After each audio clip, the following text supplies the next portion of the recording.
The CBS Radio Mystery Theater presents...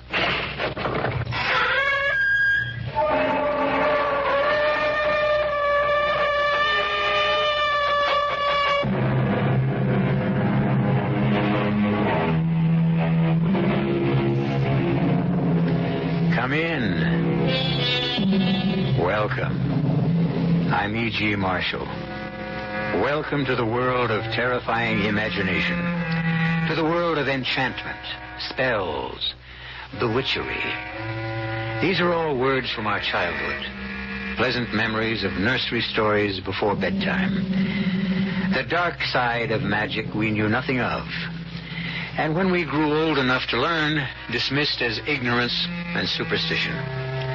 But once again in our times, incantation, exorcism, and the haunting belief in demonic possession are alive and abroad. They are what this strange tale is about. I tell you, Doctor, it's the God's honest truth. They brought the young man in on the rolling stretcher to the emergency room, and he had this big sort of dent in his head. Oh, he didn't look like he was breathing at all. There was me, with me bucket and me pail, trying to clean up. Just me and the young man on the stretcher and the old wino repeater we call PJ they brought in earlier, snoring and dribbling. And that's when it happened. Came right out of old PJ's mouth and across the room and right up the young man's nose, like that. With a burny, cindery smell, like the old scissor grinder stone wheel used to make. Oh, a great black cloud with red eyes in the middle and a long forked tail. Oh, I'd take an oath of it on me mother's grave. It was the devil himself.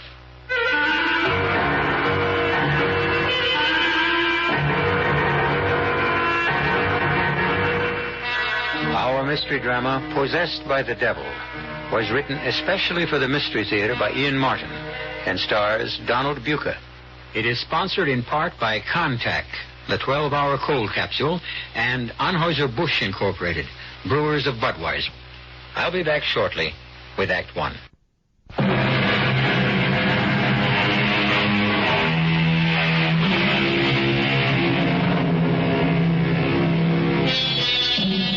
From the beginnings of history, it is there in some form. Possession. The incubus who ravishes maidens while asleep. The succubus who tempts man into seduction in his dreams. The Dybbuk, that lost soul who dies before his time and is compelled to wander in space till he can steal a body to live out his allotted years. Fact? Superstition? Hallucination? Here is such a modern legend. You be the judge. Okay, Doctor, an IV set up for old Wally Wino here, glucose. So start it right away. Yes, Dr. Daniels. Oh, he don't look like he's long for this world. He hasn't got a cell he hasn't drowned in alcohol. His liver is like a washboard. But I'm not sure I concur with your diagnosis, Mrs. Gideon. Still, I don't know this time. Oh, another emergency. And this is supposed to be the quiet hour. Do you want me to get out for a while, Doctor? I'm near finished. No, go ahead with your cleaning. Just don't get run over by the stretcher. Put him over here, boys. Now, what have you brought me this time? Oh, you poor old souse. Dead to the world's the word for you, all right. You got me sympathy. With my arthritis, many's the time I've been tempted to have a go at the hard stuff myself. Oh, but thanks to sweet Mary, she's held me back. A little sacramental wine to ease me bones keeps me going.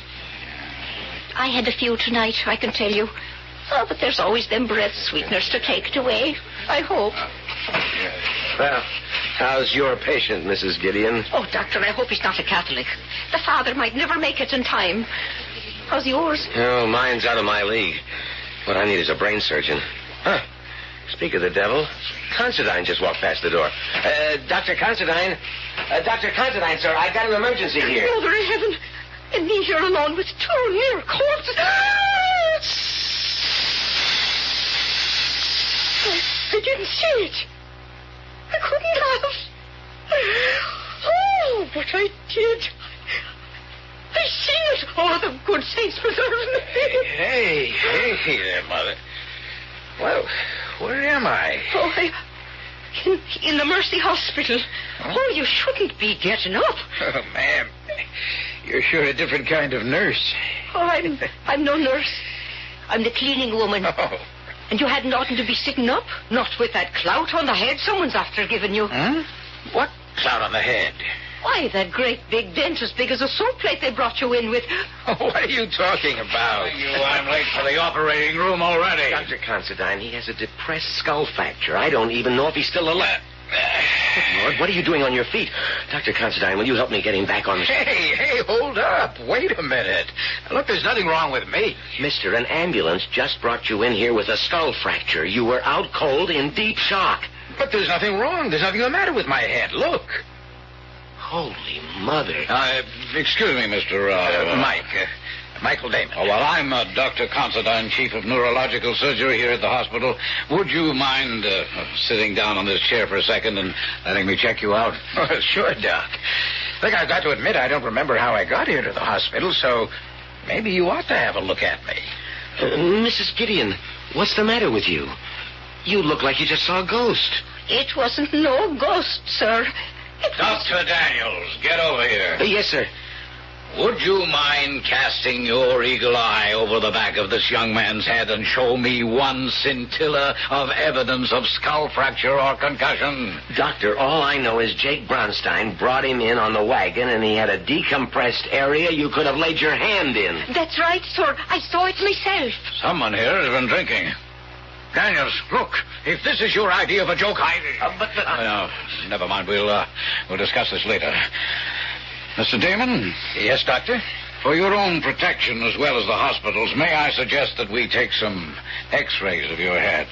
Oh, nurse. Yes? You can let Dr. Daniels take over on the IV with the old man. And wheel Mr. Damon straight to x-ray. I want a full set of head plate. Yes, Doctor. Now, Mr. Damon, there are a couple of questions I'd like to ask you. Excuse me, sir. Dad? Ike, are you all right, son? Oh, I feel fine, Dad, except for a headache. Oh, Dr. Considine, this is my father, Reverend Damon. Oh, how do you do? Nurse, can we get going? Yes, sir. Dad, what happened? How did I get here? Well, perhaps you can explain, Reverend, as we walk along. I want to get to x-ray. Well, I wish someone could explain to me what happened. I can, sir. Let me check the IV on old PJ. Wait a minute. What is it, Doctor? PJ here. He's bought it this time. Oh. This is not my night. We might have pulled him through. Oh, there's going to be the devil to pay around here. Oh, you can say that again. It's the God's truth, Dr. Considine. Came right out of the old man's mouth and across the room and up the young man's nose like that, with a burning, cindery smell like the old scissor grinder's wheel used to make. A great black cloud with red eyes in the middle and a long forked tail. Oh, I've taken off on me mother's grave. 'Twas the devil himself. Yes, Mrs. Gideon. I think you can leave the medical discussion to us, and I'm sure you have important work waiting. Oh, bless us. I left me pail and mop there. I hope nobody's been after stealing that mop. It had a brand new head on it. Well, at least I know now where the smell of alcohol came from. I can't blame you for that, Daniels. But I just can't accept it. In an emergency room, you concentrate on a seemingly healthy patient while you lose a really sick old man. PJ was a repeater, Doc. He's long overdue for uremic poisoning or cardiac arrest. But this young guy, Damon... Well, complete your sentence. I was just thinking... That magnificent body, physically way above par, and the injury I thought I saw, well, would have left him a vegetable for the rest of a long life if we'd pulled him through. What injury? That depressed fracture. Most of the brain should have been injured beyond repair. You say what you thought you saw. Apparently you didn't see anything. You heard Mrs. Gideon back me up, Doctor. Come in. Oh, it's the wet plates, Doctor, from X-ray. Light up the viewing fields, Daniels, and let's have a good look.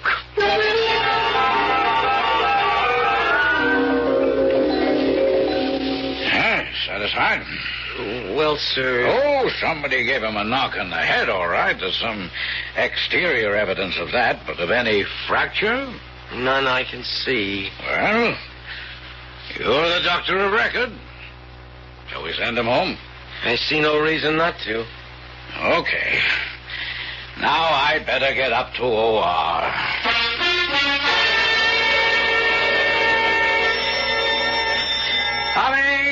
Coming! Trudy! Well, don't look so disappointed, Rod. Come in. Say, sweetheart, what are you doing here at this hour? Oh, I couldn't sleep after your call, so I drove over. Is Mike back from the hospital? No, I thought the bell was Dad and Mike. They're on the way home right now. How come you didn't go to the hospital? Oh, we've been trying to get in touch with Anton Azarak. Oh? So Dad thought one of us should be here in case he called back. Oh. I mean, to find out what happened. Yeah. All right, Janda. Cool it. Oh, what a name for a cat. Why, I see nothing wrong with it. I think a martyr belongs in a minister's family. Oh, is that my fate as your wife-to-be? Of course not. We just called her that because Mike and she never seem to get along. Well, it's hard to figure about the cat. Mike is such a kind, gentle sort of a giant. I thought all animals loved him. Well, it depends what the word includes. Oh, wait a minute. There's a car now. The return of the prodigal son. Now maybe we'll find out just what happened last night.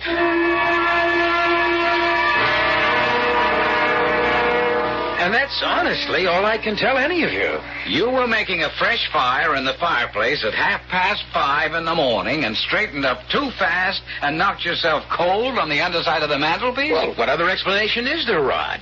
Well, it is solid oak, and that big, round, ornamental sphere is a menace. I've regretted it every time I've bumped my own head on it. Yeah, but, Dad, you never hit your head hard enough to knock yourself cold. Mike, why were you making a fire at that time in the morning? Well, I wasn't actually making one. I was replacing one.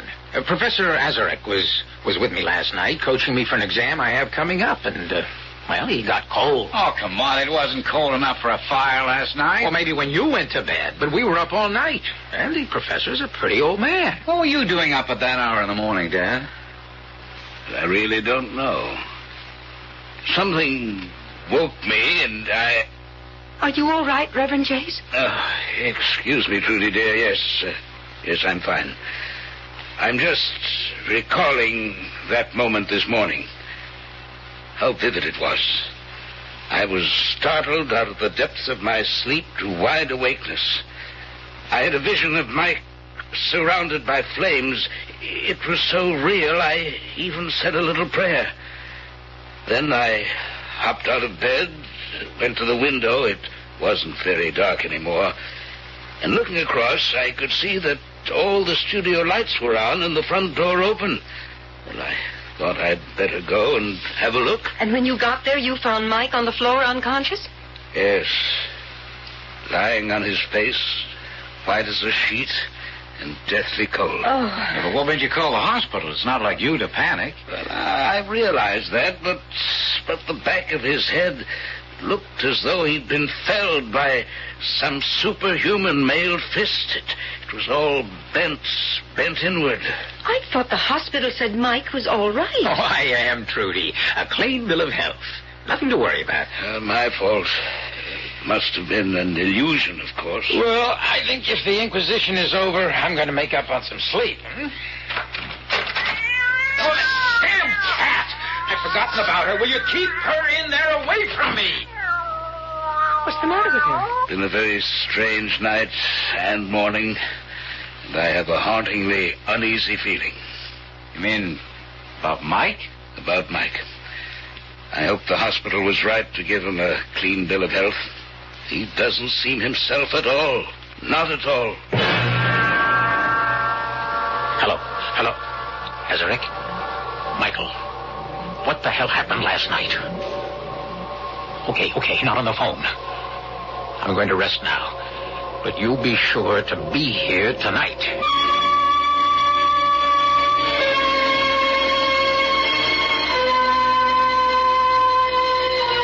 So far in our modern legend, we have caught up with superstition, witches, magic, both black and white, enchantment, spells, abracadabra. Well, there are 2 more acts to come. I'll be back very shortly with Act Two.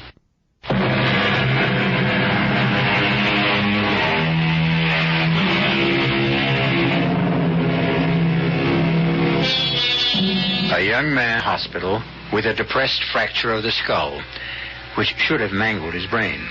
A chronic drunken repeater back in emergency on the edge of fatal acute alcoholism. And an aging cleaning woman who thought she saw a malign spirit pass from the drunk to the young man. Now, apparently in full health, we'll be able to appraise just how healthy the young man who made his remarkable recovery is. Be right there. Professor Azarick, please come in. Must you be so formal? After last night and today, I'm taking no chances. Maybe with your superior intelligence, you have no worries about our abortive attempt at Satanism. But I have. Look, I was the victim, and since a crack on the head denied me any knowledge of what happened, I'm only hoping you can give me the straight goods. The straight goods. A peculiarly inept term for what we are engaged in, my brother in Satan. Damn it, it's not a deal in semantics, Hanson. Now, what happened after I summoned up the fiend? I mean, how did you escape, and how could I have been harmed? As long as I was safe in the magic triangle within the circle. I warned you to keep your feet still. If you touch any part of the circle itself or the triangle within it, you are at the mercy of all the devils in hell. And if I'd known what I was getting into when I picked your philosophy course, I'd have quit. You made the mistake of not realizing how vulnerable your soul was as the son of a minister. All right. I'm not crying over what happened. I just want to know what it was. Now, where was I? By the fireplace, lying prostrate. The way you fell after he hit you. Who hit me? The devil you summoned. But where did he appear? Outside the circle here. The inner or the outer? Beyond the outer, of course. There was water scattered between the circles, and wolfsbane scattered through it. And within the circle you had the brazier burning. Everything as you ordered it and arranged it. Yes, but... But what went wrong? Your ego. My ego? What does that mean? You lost your head. Or at least almost did. This was a simple experiment by someone who seemed a true psychic to raise a minor antichrist. The motive was strong enough to create belief, or at least the hope of belief. You wanted a familiar to procure your brother's woman for you. Veshal, you were to call forth. Why did you call on Ashtaroth, a giantess beyond your control? I don't know. Look, do I have to explain? No. Ever since you became my disciple, you told me that you have lusted after the woman your brother brought home as his bride. The only thing I've never been able to take from Rod whenever I wanted. When you finished the incantation and summoned Ashtaroth, I thought the house would come down about our ears. The earth rocked like the San Francisco quake. And suddenly she stood without the circle, a huge figure in chainmail and medieval armor. Meddler and slave, she said, how dare you summon me for your petty desires? Learn this lesson once, if not for all. Turn your face from me in shame. And as you turned, she reached out with her mailed glove and struck you on the top and back of your head. You dropped like a stone. Across the magic circles? They weren't designed for major devils. You swore no presence could cross them.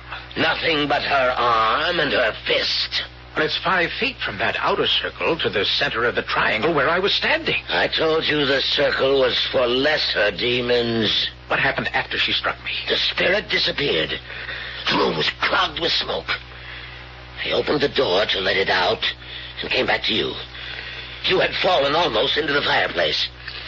I pulled the rug back, arranged the furniture as best I could, and fled. I thought you were dead. Oh, I'm alive.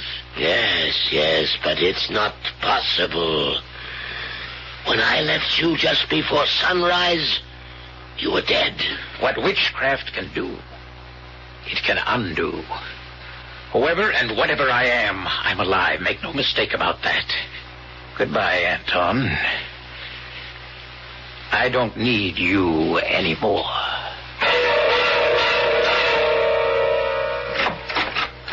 Oh, hi, Trudy. I thought you'd gone with Rod and Dad. Hello, Mike. I thought you were over in the studio. We ran out of beer. Ah, you're out of luck. Rod's bringing some home. Well, I found something more refreshing. What? You. Oh, if you'd waited just a little longer, you'd have found me anyway. I was going to wander over to the studio and visit you. Oh, so that's why you stayed home. Oh, don't be silly. Someone had to wash the dishes. As long as I'm house guest, I thought I ought to do something for my keep. Well, you're staying here tonight? 1 whole week. Mom went up with Pops to his 35th class reunion. And they figured that with one full-fledged minister and a recent hospital dropout, I was suitably chaperoned. Safe as a church, huh? Now, Rod and Dad say when they'd be back? Well, not till pretty late, I guess. Mm. Pretty rough section of town. That's why Rod insisted on going along. What's the occasion? That's one of your father's oldest parishioners. I guess the old lady is dying. She asked for the minister. Well, her loss, my gain. What? Oh, nothing. It's just a stupid joke. You said you wanted to see the studio? Oh, yes. Would you mind? Mind? Look, I'm out of beer, but I've got some champagne that's begging to be what it is. Oh, what is it? A split. Just right for sharing. Shall we go?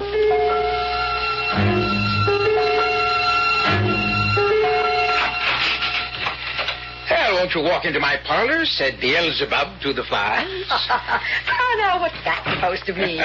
That is the advantage of a classical education. Uh-huh. Beelzebub, god of the Philistine city of Ekron.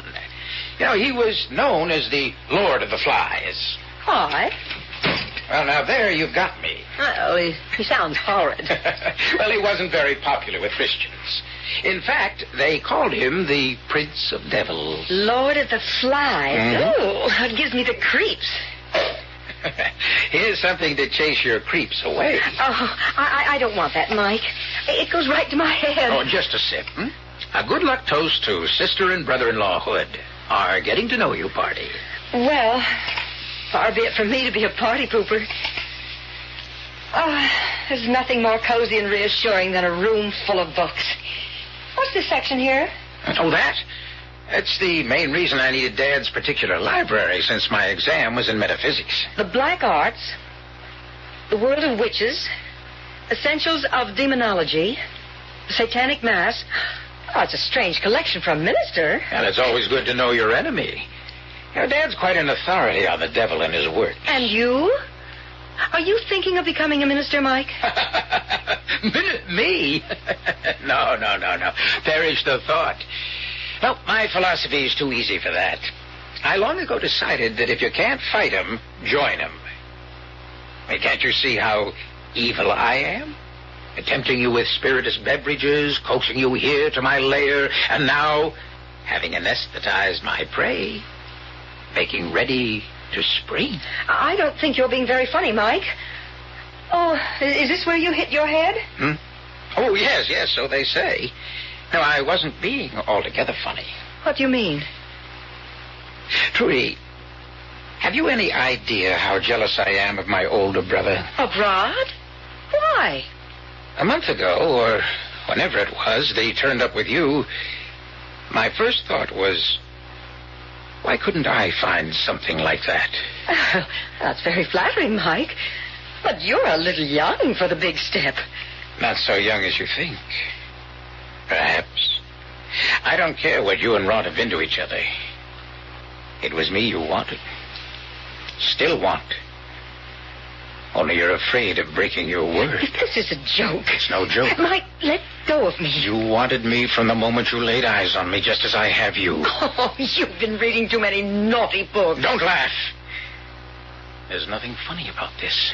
No, not really. Offensive. You're afraid of me. Don't be silly. Afraid of yourself. Now that really is the last straw. Test it. Fasten your mouth to mine. Wind yourself about me. try forbidden love, and it will never let you go. No, Mike, let me go. You're hurting me. Oh, that's Rod home with your father. If you won't let me go, I'll scream. What are you going to tell them? Nothing. Nothing. I wouldn't want them to know what a pig you are. I think that blow on the head must have done more damage than you think. Mike, you better see a psychiatrist. Hi, Rod. Dad. Well, we didn't expect you. Esther. My Lucifer. I'll have you yet. Cowering at my feet like a slave. To use you once and destroy you. As I shall use your surrogate tonight. Whoever she may be.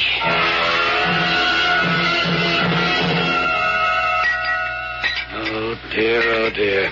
How bestial. What, Reverend Damon? Just something that happened to a girl on the other side of town. Let me see. Rachel. Awful. Well, now you got me going.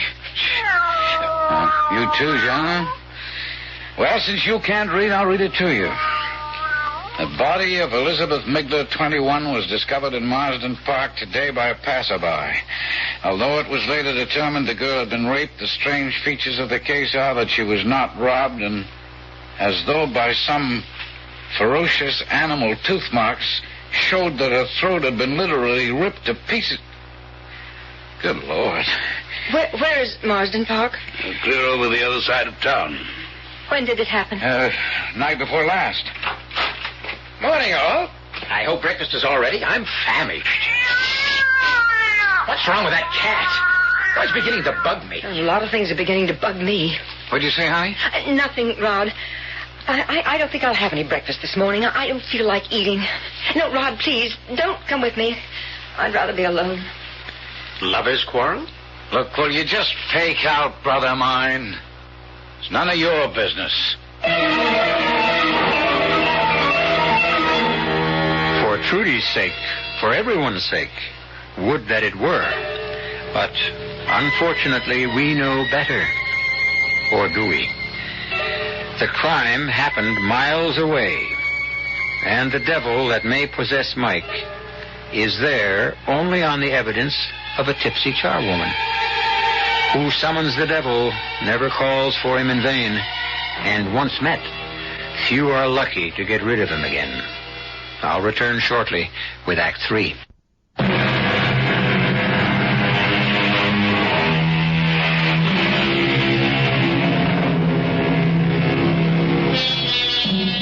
In the kitchen of the Damon house, Rod glares angrily at his brother, who shrugs it off and goes to the refrigerator for orange juice. A troubled Reverend Damon eyes both his sons as he closes and folds the tabloid in his hands, as if it were just as unclean as it is. Rod, unchallenged by Mike, breaks the silence first. I better go on upstairs and check on Trudy. Well, she said she wanted to be alone. Look, will you stay out of this? Well, I'm not even in it. Just an objective comment. So keep it to yourself. Now, come on, Rod. I didn't mean to butt in. Catch me up. What's all the hostility about? No hostility. Just a reaction to a peculiarly unpleasant crime. I think I'll go up and apologize to Trudy for spoiling everyone's breakfast. That's a good idea, Dad. If I can leave you two alone. Well, I have no quarrel with anyone. Now, forget it, Dad. I just got upset over Trudy. I shouldn't have jumped on Mike. Then, let me see if I can make our future in-law a little happier in our house. What happened, Rod? Oh, it all started over this tabloid story about some poor kid who got raped and mangled in Marsden Park. Oh? Here, read all about it. Kind of gruesome, all right. But there's one of these every day. Yeah, but not in such gory detail. It really got to Trudy. You know, I've never seen her upset like that. I mean, so subjectively involved. Oh? What do you suppose triggered that? Oh, I don't know. I just sure wish I did. Maybe it's better to let sleeping dogs lie.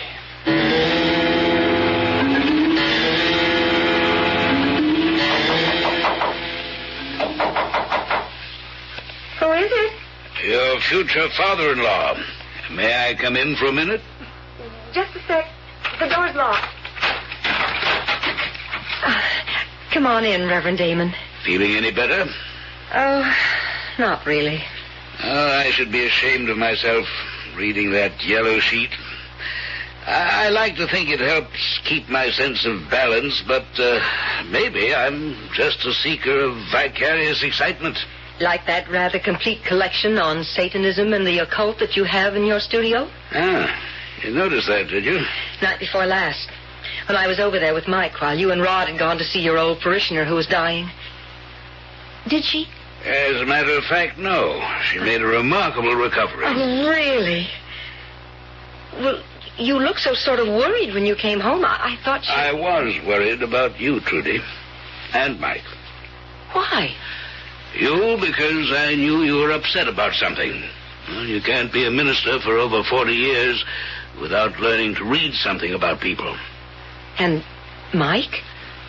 Mike is an enigma to me since I brought him back from the hospital. A rather terrifying thought to realize I've lost contact with my own son. I'd like to ask your help, Trudy, and I'll lay it right on the line. Why were you at the studio with him? And what happened there? You won't tell Rod? Not if you don't want me to. Then what I'd like more than anything is to tell someone, most of all you. For Mike's sake. Because I think he needs help. And you're the only one who could bring it to him. Or make him go find it.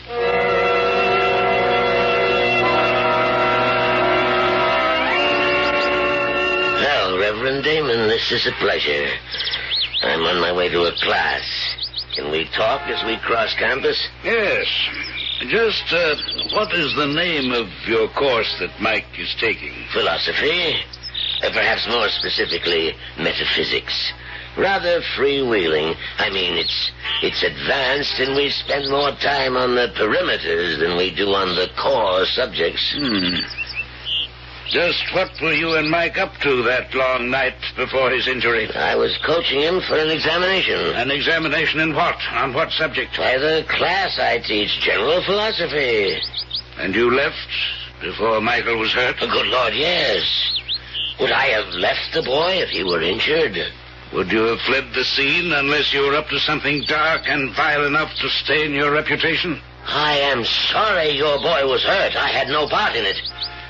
And I resent your holier-than-thou accusations. If you'll excuse me, I have a class waiting for me.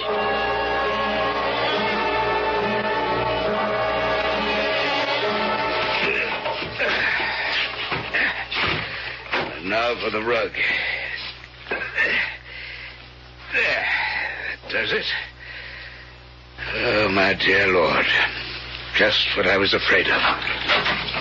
What are you afraid of, Dad? You, Mike. That you turned away from God to seek the devil. Why, Mike? Why? Who knows? Now, what shall I tell you? That life's a drag, it has no purpose, no goals, no triumphs that aren't tarnished. That there's no good in man. Nothing but pettiness and meanness and me first and the devil take the hindmost. That's not what I brought you up to believe. No one blames you, Dad. That Trudy was the last straw. That Rod could find the woman he wanted, and she could turn out to be the one that I need. So I chose his worship. And here we built my altar. Don't desecrate that name. The altar belongs to God. This altar belongs to Satan. See the circle traced in vermilion paint? Exactly 9 feet wide, an 8-foot charcoal one within. Light the votive candles, burn the incense, let the mass begin. Mike, what are you doing? I won't tolerate this sacrilege. You can no more move than the woman I desire can resist my power. I am the way. I am the darkness. I am the truth. Lord of the universe, whom the winds fear. I am he whose mouth ever flameth. You and Answer me, the I invoke, the boneless one that did create the darkness and the light. Thee I command to serve me and send me the woman I desire. Trudy, don't come in here. But the rain. What's going on here? Rod, it's your brother. He's gone mad. Spawn of the outer world. Stay back. Stay back. Or I will smite thee dead where thou standest. Leave except the woman who is mine. What's going on? Look out. He's going for Trudy. Now, look, Nathan. Oh, he has a knife. Would you murder your own brother? Okay, Nathan, I'm pulling around. But you know I could always take you. Oh, Rod, I hope you haven't hurt him too much. Oh, don't worry, baby. He always had a glass jaw. He had something more perishable than that. Call the hospital. And better tell them to bring a straitjacket.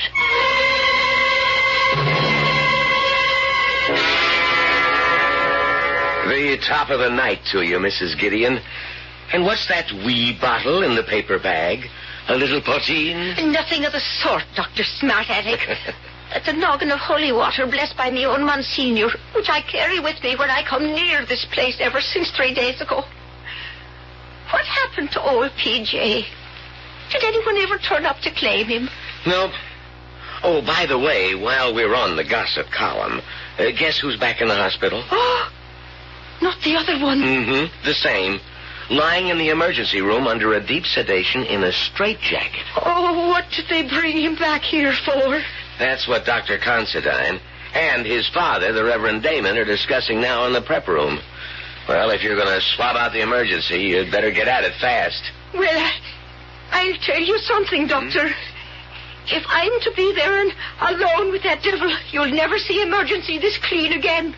For I'm adding the Monsignor's holy water to me pail right now, just in case.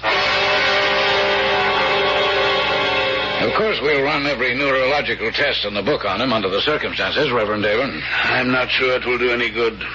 I'm afraid the trouble is psychiatric. Well, it has to be one or the other unless we're to accept Mrs. Gideon's diagnosis of possession.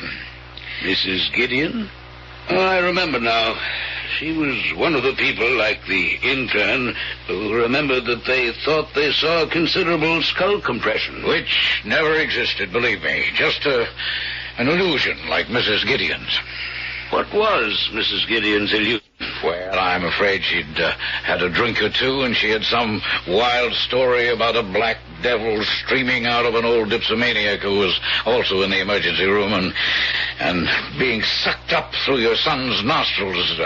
I'm really even embarrassed to mention such nonsense. Come in. Excuse me, Dr. Considine, but the patient is coming too. Mr. Damon? Yes, sir. He's still in the straitjacket. I think, Reverend, if you don't mind, until we see what state he's in. I don't mind. You might as well both know that the police are by now well aware that my son was responsible for the violent death of a young woman the night before last while under the possession of whatever devils or devil owns him. Shall we go? By Nergal and Tammuz and Belphegor, no one can hem me in. I am Belial, Lord of the Flies, and your bonds cannot hold me. Good Lord, he's out of the straitjacket. I'll get help. What's going on here, Mrs. Gideon? Oh, the Lord preserve us. It's the devil incarnate. Oh, stay away from him, Doctor. He'll burn you to a crisp with his fiery All breath. of you, stay away from him. Leave him to me. Michael, my son, call me not by that filthy angel's name. Stay away, old man, for I carry death in my hand as a sword. Michael, I warned you. Oh, you minister man of the claw. Get back. Get back. What happened? Oh, sure it was the Monsignor's holy water.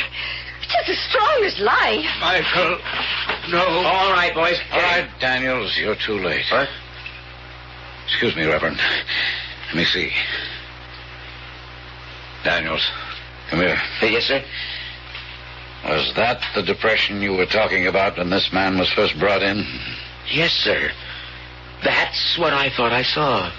Well, at least it's what we all see now. But how? I haven't any answers. I only know... I'm sorry, Reverend Damon, but your son is dead. He hasn't been my son since his first visit here. The mercy of God is that whatever possessed him died with him. Thanks to this lady here. Oh, if I hadn't had the holy water, the Lord does move in mysterious ways. Don't he, Reverend Sir?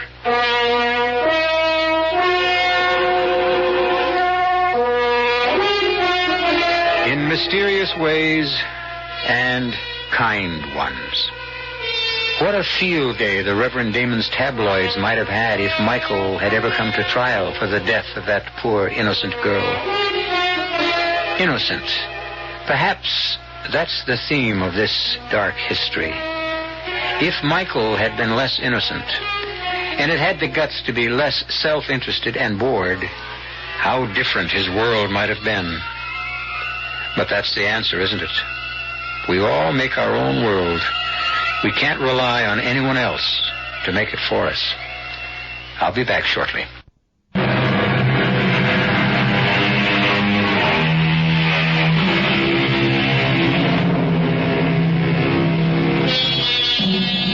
I suppose I should resist the impulse, but I have to admit I can't. It's one of the rewards for being host, particularly with guests who can't answer back, at least directly. So just for once, a homily. Reach out and find life. Take it and make the most of it. For if nothing else, our story proves to the hilt the oldest of adages. If you don't, the devil finds work for idle hands to do. Our cast included Donald Buca, Joan Shea, Ian Martin, Guy Sorrell, and Leon Janney. The entire production was under the direction of Himan Brown. Now, a preview of our next tale. No trouble, though. He went numb pretty fast. I thought he would. He wanted me to give you a message, but then he couldn't remember what it was. And he thinks you're some kind of a warden. Poor man. You know, Mr. Z, I didn't much like it inside that room. You knew you were coming out. Who ever dreamed up the black room anyway? I've no idea. Somebody must have. There's always been a black room, far as I know. Hell of a place. Yes. How long will he last, do you think? Matter of days. Weeks, possibly. Then what? He'll go mad. Or die. Wonder what he's doing now.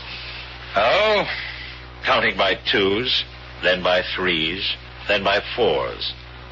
Anything to keep from thinking. That's what they all do. Radio Mystery Theater was sponsored in part by Buick Motor Division. This is E.G. Marshall inviting you to return to our Mystery Theater for another adventure in the macabre. Until next time, pleasant dreams.